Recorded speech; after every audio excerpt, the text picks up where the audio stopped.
Olá, pessoal, tudo bem? Aqui é o professor Guilherme de Queiroz e nós vamos iniciar agora a nossa última aula, né, sobre leis de Newton, né? A gente trabalhou nas últimas aulas, né, a primeira, a segunda lei de Newton e agora a gente vai fazer, por fim, a nossa última aula sobre lei de Newton. A gente vai falar sobre a terceira lei de Newton, que popularmente é a lei mais conhecida, né? É a lei da ação e reação.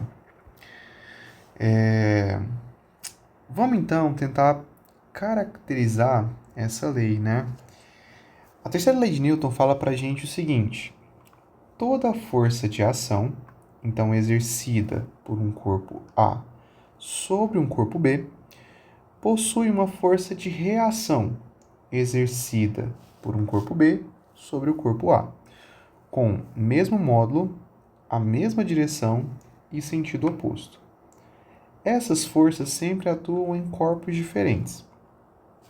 Gente, o que está acontecendo aqui? O que isso significa, né? Vamos tentar entender parte por parte. Vamos supor que um belo dia você chega na sua casa e você está estressadíssimo. Você brigou com um colega, estava voltando para casa e choveu, chegou todo molhado em casa e você precisa descontar toda essa raiva em alguma coisa. E você fala assim, cara, hoje eu vou descontar a minha raiva na parede do meu quarto, né? Uma brilhante ideia, ideia genial. E você é esse garoto aqui que vai socar a parede, certo? Vamos falar que você é o corpo A que o exercício está falando. E a parede é o corpo B, certo? Então, corpo A e corpo B. Quando você soca a parede, né, você vai estar exercendo uma força sobre ela. Então, ó, toda força de ação, então você está exercendo uma força de ação. Exercida por um corpo A sobre o corpo B. Vamos falar que aqui você está exercendo essa força aqui, né? Que eu vou chamar de força de A em B. Possui uma força de reação. Então, você acha que a parede vai apanhar calada? Não, ela vai exercer também uma força sobre você. Então, quando você soca a parede, né, você está exercendo uma força sobre ela e ela exerce uma força de reação em você. Então, vamos dizer, né, que tem aqui, ó, uma força. Vou escrever de forma mais resumida. Em vez de colocar A em B aqui, né, vou colocar assim, força de A sobre B. E aqui vou colocar invertido, né, que é uma força de B sobre A. Então, por isso, né, que muitas vezes a gente vê boxeadores, né, ou pessoas que brigam machucando a mão, né, a mão ficando vermelha, com hematomas. Porque quando você desfere um soco, ou você exerce uma força sobre outro objeto, esse objeto também exerce uma força sobre você. Então, para toda força de ação, existe uma força de reação, beleza? Essas forças, né, como fala o enunciado, elas atuam sempre em corpos diferentes. Então, você exerce uma força sobre a parede, que é essa força azulzinha aqui, certo? E a parede exerce uma força sobre você, que é essa força verdinha aqui, né? Então, você exerceu sobre a parede e ela exerceu sobre você. Então, elas atuam em corpos diferentes. Esse é um ponto muito importante, beleza? Mas o enunciado também fala, né, que essas forças, né, têm mesmo módulo, mesma direção, mas sentido oposto, né? Vamos tentar entender o que seria o módulo, a direção e o sentido, né, que o enunciado está falando. Pessoal, isso é uma caracterização muito comum de vetores, né? Todo vetor tem essas três características: módulo, direção e sentido. O que cada uma delas quer dizer? A direção de um vetor, ela é uma reta, né, sobre a qual o vetor atua. Professor, como assim uma reta sobre a qual o vetor atua? Vamos supor que a gente tem uma força aqui, que é essa força que a gente tem aqui no desenho, que é essa força Y. Essa força Y é essa seta que aponta para a direita, certo? Esse vetor aqui, ele está em uma reta, né? Que, se a gente prolongar aqui, né? Uma reta, ela é infinita, né? Então, o vetor está em cima dessa reta. A reta que esse vetor FY está aqui é a reta horizontal, beleza? Nós temos também aqui, ó, um outro vetor fx. Esse vetor fx, ele está em cima de uma reta também, que é uma reta que a gente chama de reta vertical, beleza? Nós podemos definir também um outro vetor aqui, que seria, por exemplo, um vetor fz, está aqui em cima de uma reta na diagonal. Então, seria uma reta diagonal. Podem haver infinitos outros vetores, né, que estão em outras direções, né? Por exemplo, a gente pode falar que existe essa direção aqui e que tem um vetor que está em cima dela. Vou falar que esse aqui é o nosso vetor FA, por exemplo. Ele está nessa reta aqui, na diagonal também, beleza? Então, a reta, né, é essa, a direção, né, é essa reta, né, sobre a qual o vetor atua. Então, a gente vai ter uma direção horizontal, vertical, diagonal e assim por diante, beleza? E aí, dentro dessa direção, nós vamos ter dois sentidos possíveis, né?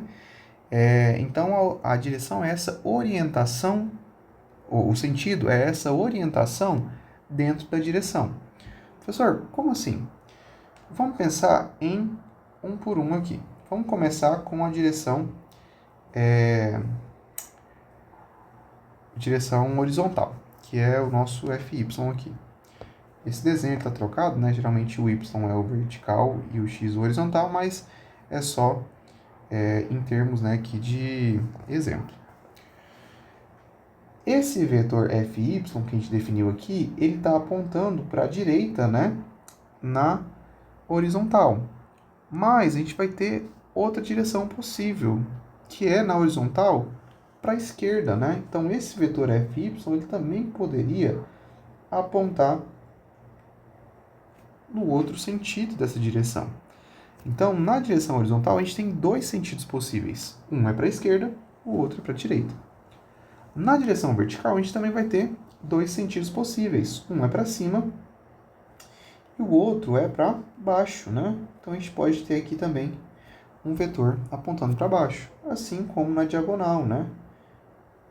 Então, a gente também pode ter outro vetor aqui apontando no outro sentido, né? Então, a direção é essa reta, né, sobre a qual o vetor atua. Pode ser horizontal, vertical, diagonal e assim por diante. O sentido é a orientação dentro da reta. Então, se a direção é horizontal, a gente tem sentidos possíveis como para a direita ou para a esquerda. Se é vertical, para cima ou para baixo. Beleza? Por fim, né, o módulo ele vai ser o valor numérico que representa a intensidade, né, da força. No caso desse exemplo específico, né, da força, mas quando a gente fala de vetores, o módulo ele representa, né, a intensidade da grandeza, né? Se for um vetor velocidade, vai representar o valor numérico da velocidade, a intensidade da velocidade. Se for um vetor deslocamento, a distância percorrida, né? Então, o módulo ele é o valor numérico, né? No caso aqui, para a força, né? A intensidade da força, o valor da força, né? Então, seriam esses, né, os três termos que a gente usou na terceira lei de Newton, né, no exemplo passado. Vamos voltar lá e vamos tentar agora entender o enunciado por completo.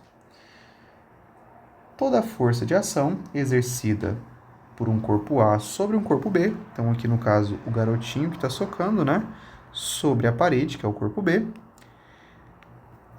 possui uma força de reação exercida por um corpo B sobre o corpo A. Então, quando o garoto soca, ele exerce essa força sobre a parede, e a parede exerce uma força de reação sobre ele, no caso, sobre o punho dele, né? De mesmo módulo. Então, a força que o garoto exerce sobre a parede vai ter o mesmo valor numérico que a força que a parede exerce sobre o garoto.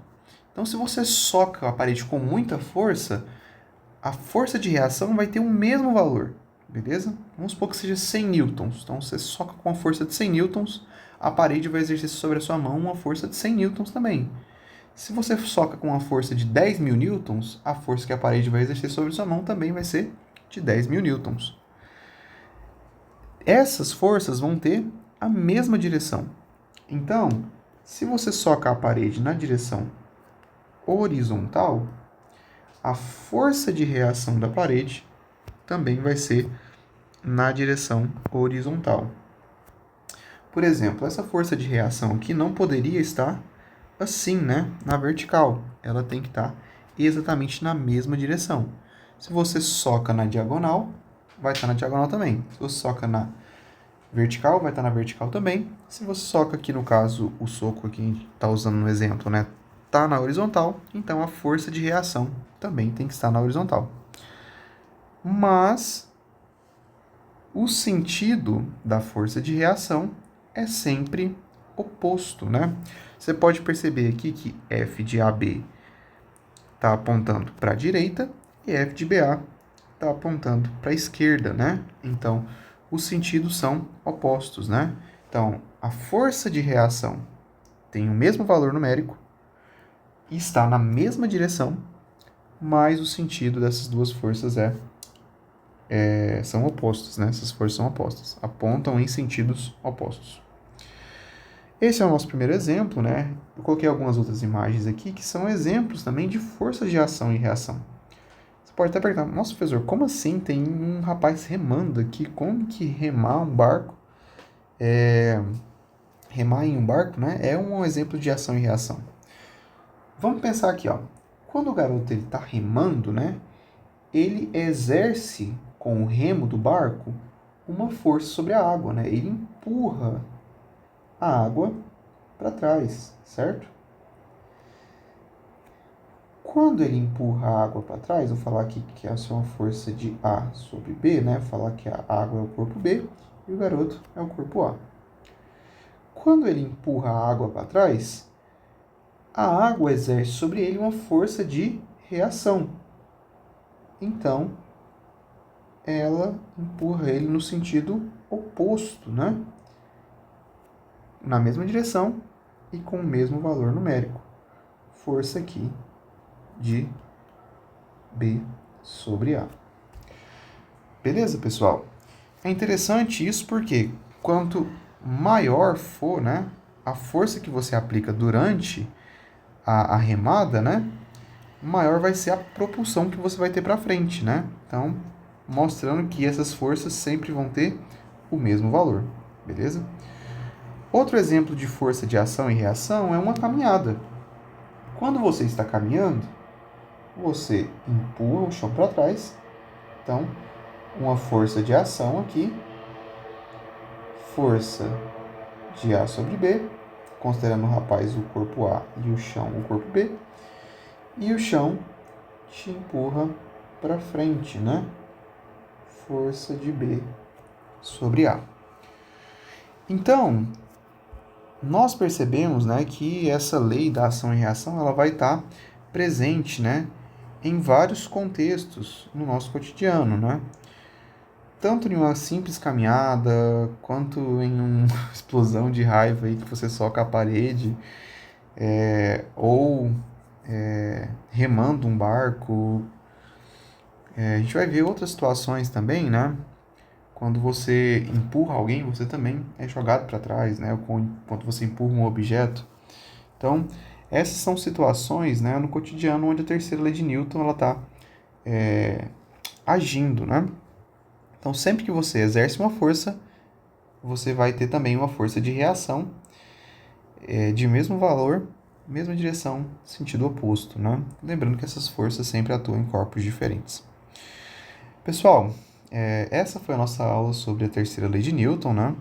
Espero que vocês tenham compreendido tudo.